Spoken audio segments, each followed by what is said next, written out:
Hello and welcome aboard USS Cobia. I am Shane Lee, Youth Engagement Coordinator at the Wisconsin Maritime Museum. We are happy to have Cobia here because it is almost exactly like the 28 submarines that were built at the Manitowoc Shipbuilding Company during World War II. The structure that you see behind me is the sail or the conning tower. When the sub is on the surface, there would be at least 3 lookouts and the officer of the deck on the bridge. The bell would not stay out on patrol, but was used for ceremonies and memorials. Visitors taking a tour get to ring the bell to honor Cobia's crew members.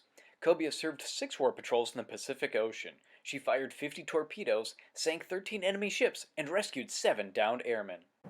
The broom at the top of the conning tower next to the periscope represents the old Navy tradition of making a clean sweep of your enemies at sea. Although torpedoes were the submarine's primary weapon, deck guns were sometimes used in surface action against small or damaged vessels. This hydrophone listens to underwater sounds. It's like our ears hearing sounds that we would hear if we dunked our head underwater at a beach or in a pool. The first room you see upon entering USS Cobia is the forward torpedo room. This is where torpedoes are stored and fired. This is also the home for some of the 80 crew members. The middle bunk pulls out like a drawer. The lockers and bunk bags are where they stowed their belongings. This ladder leads to the outside deck and escape trunk, which could be used if an underwater escape was necessary. The torpedo room also housed one of the submarine's toilets, or heads, as sailors like to say. It is super complex. That's because all of the pressure pushing down on Cobia makes it very difficult to flush. There are 9 steps to flushing this toilet, and if you do not do it correctly, the next person is not going to be your friend, because whatever you send down, it is going to shoot back up and hit them. This happened often enough for these to earn the nickname, the Freckle Maker. I'll bet you can figure out what those freckles were made out of. The next compartment is the officers' quarters. The small dining area is called the wardroom. That is where the captain and his team of officers had their meals, planned their missions, and relaxed. The captain is the only one who had his own bunk room. The office at the end of the passageway is the yeoman's shack. The yeoman handled all the paperwork required on the submarine. This is the diving and surfacing control room. The brass helm is like the steering wheel of a car. It controls the rudder which turns the submarine to the left or right. The red wheels are for the bow and stern planes, which help the submarine swim underwater, kind of like the fins of a dolphin. The bow planes are rigged out when the dive alarm sounds to control the depth. It looks similar to the dolphin side fins. The stern planes on the back are used to change the angle of the submarine, looking similar to the dolphin tail fin. While the dolphin uses its tail to propel itself through the water, the submarine uses 2 propellers. The officer of the deck gives the order to submerge.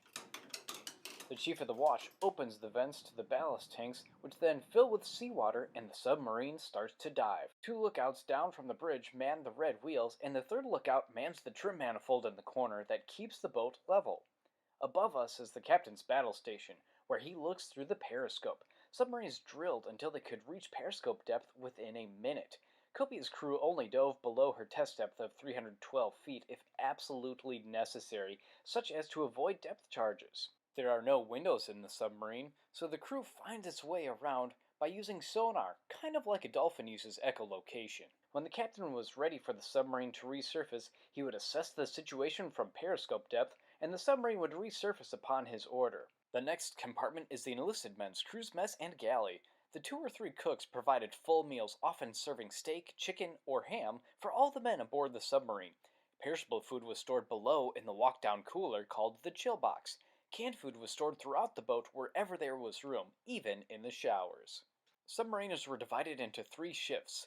Each shift would stand on watch 4 hours and then 8 hours off. During downtime, when not studying to qualify, they would hang out in here to play games or listen to the radio or record player. They could also watch movies in here or in the torpedo rooms. Next is the crew's quarters. The crew's quarters is rigged for red as it was during a war patrol. Because submariners took turns standing watch, someone would always be sleeping in this compartment at any given time.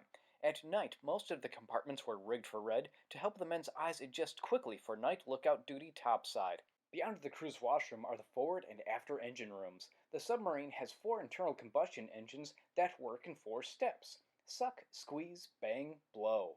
The piston moves down to suck air and gasoline into a cylinder. Then the piston moves back up to squeeze the air and fuel mixture until bang! A spark plug ignites the gasoline and it explodes, pushing the piston back down. Then the exhaust valve opens to blow out the air. The engines can only run on the surface, but when they do run, they create mechanical energy and send that to the generators. The generators create electricity to charge up the batteries. The next compartment is the maneuvering room. It is Cobia's power and light company and manages the electricity.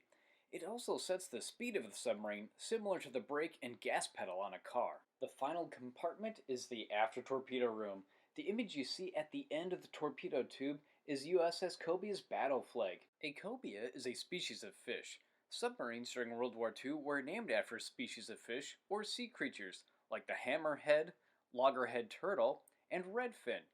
When you complete a tour of USS Cobia and climb out the hatch, you will have walked one entire football field length. We look forward to seeing you at the Wisconsin Maritime Museum soon. Thanks for watching.